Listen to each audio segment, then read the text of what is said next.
J'ai le grand plaisir de vous présenter une des innovations mondiales que le groupe Eiffage est en train de réaliser avec la société Poma, plus connue pour les adeptes du ski, pour les remontées mécaniques, mais qui aujourd'hui diversifie ses activités dans le transport urbain par câble.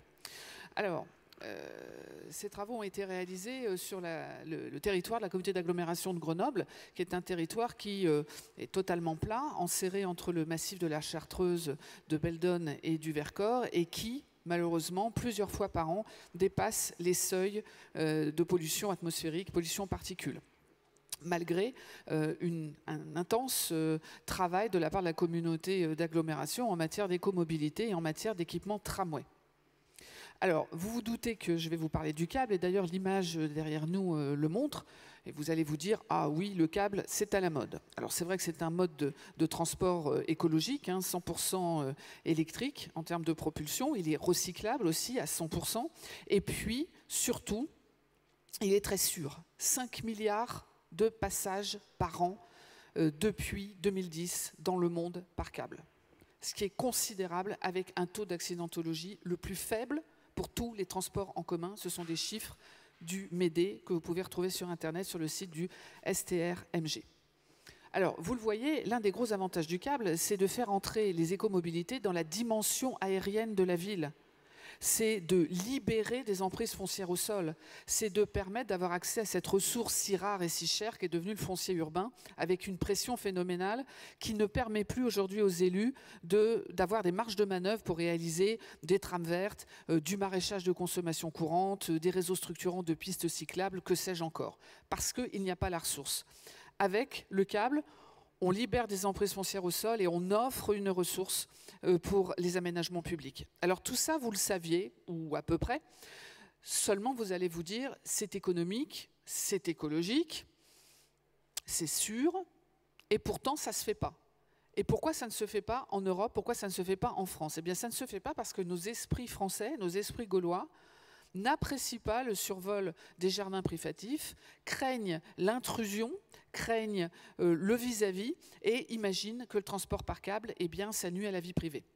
Alors tout ça, c'est un préjugé qu'on pourrait facilement balayer parce que les cabines sont parfaitement opacifiantes, à la demande ou de façon permanente, et on se demande pourquoi ce qui est totalement accepté à New York avec le transport par câble entre Roosevelt Island et Manhattan, ou à Rio, ou à Medellín ou à Shenzhen n'est pas acceptable chez nous.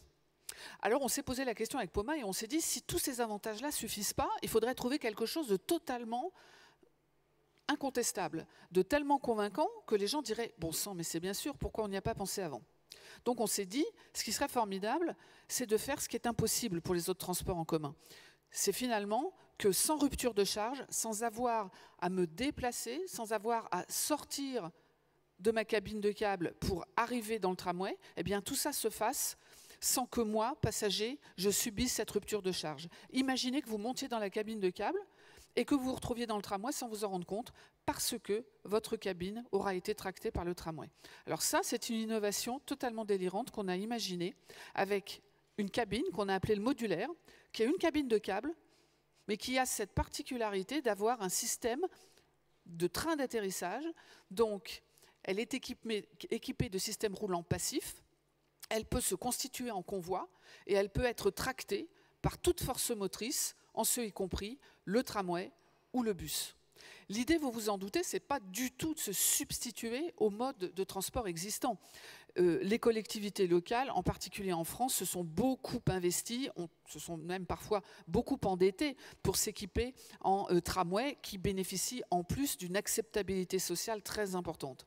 Donc l'idée, c'est de dire finalement tous ces équipements, on ne va pas les remettre en cause, ils existent, ils sont la plupart du temps d'ailleurs très modernes, très écologiques, et donc, eh bien, on va les prolonger. On va permettre d'étendre le réseau de tramway et grâce au câble, de lui permettre d'aller là où il n'allait pas, dans des quartiers qui sont peu denses ou dans des quartiers avec une topographie un peu complexe pour une infrastructure classique au sol. Donc, l'idée, c'est réellement d'intensifier l'usage des réseaux existants et de les prolonger à moindre coût avec des structures légères, dont je signale d'ailleurs qu'elles sont facilement réversibles. Et la réversibilité, c'est aussi une dimension du développement durable urbain qui commence à être prise en compte. Je voulais également ajouter un mot, avant de me taire pour vous laisser passer un petit film qui illustrera mieux que mes propos la façon dont pourrait demain nous rendre service ce modulaire tractable par un tramway ou par un bus. L'idée, c'est que la mobilité est devenue un mode de vie en soi. Ce n'est pas moi qui le dis. Le grand sociologue Jean Viard a consacré un livre à ce sujet, à tel point que l'immobilité peut devenir un facteur d'exclusion grave, comme le rappelait l'interlocuteur précédent. Donc, ce qui est très important, c'est de permettre à tout le monde de se déplacer de façon douce ou de façon rapide, en fonction des heures de la journée, en fonction des jours de la semaine. On a tous droit à une hypermobilité ou à une mobilité douce. Mais en tout état de cause, ces mobilités, qu'elles soient douces ou rapides, doivent être décarbonées. Et maintenant, je vais me taire. Je vous dis au revoir, je vous souhaite bon courage. Je vous dis merci d'être présent. Et puis, je vais vous laisser regarder ce film qui nous emmène à Grenoble en 2030. Merci. La congestion à la périphérie de l'agglomération grenobloise est aujourd'hui un constat unanime. Cette situation s'explique par la configuration particulière du territoire en Y qui canalise sur 3 axes le trafic entrant. En 2030, elle est devenue un atout. Les hubs multimodaux, positionnés sur chaque branche, constituent les portes d'accès régulant flux de personnes et de marchandises. Les autoroutes urbaines n'en restent pas moins des points noirs de circulation. Phosphore propose de déconnecter les flux de transit en leur affectant une voie tangentielle dédiée, ce qui permet de requalifier les autres voies en boulevards urbains pacifiés. Aux entrées de ville, les hubs arrêtent les véhicules polluants à destination du centre.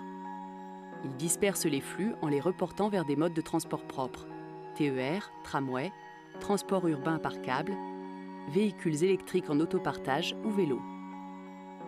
Les mobilités douces bénéficient d'itinéraires paysagers spécifiquement aménagés. Totalement décarbonée, la desserte du territoire par les réseaux de transport urbain est intensifiée grâce à une logistique du dernier kilomètre qui se déroule de nuit. À l'échelle de l'agglomération, Phosphore propose une gestion centralisée des déplacements. Celles-ci permettent aux usagers de personnaliser leur parcours tout en adaptant en temps réel l'offre de transport propre à la demande globale. Elles permettent aussi l'émergence d'une nouvelle forme de mobilité solidaire où les solutions en partage subviennent aux besoins de chacun. Le modulaire, un moyen de transport innovant issu de la technique du transport par câble, a été imaginé en parfaite compatibilité avec les lignes de tramway et de bus existantes. Il permet de réduire significativement le temps perdu lors des correspondances et d'irriguer des quartiers aujourd'hui peu desservis. Il laisse le champ libre au réseau végétalisé d'itinéraires piétons et cyclistes. Cet éventail de mobilité décarbonée assure un maillage fin au profit de l'ensemble de l'agglomération.